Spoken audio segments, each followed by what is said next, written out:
مريض يتسخط من القدر، وصحيح يعرض نفسه للخطر، مشغول يبحث عن الراحة،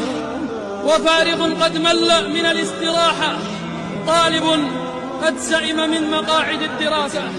وموظف قد أوجعت المسؤولية رأسه، عقيم يرجو الإنجاب،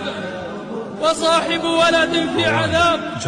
وسيم أشقاه الجمال، وقبيح يشتكي الإهمال، مشهور قد ضاقت حياته بالشهرة، ومغمور يستميت ليكون نجم السهرة، صغير يطلب الكبراء، وشيخ ود لو صغرا، وخال يشتهي عملا، وذو عمل به ضجرا، ورب المال في تعب، وفي تعب من افتقرا، وذو الأولاد مهموم، وطالبهم قد انفطرا،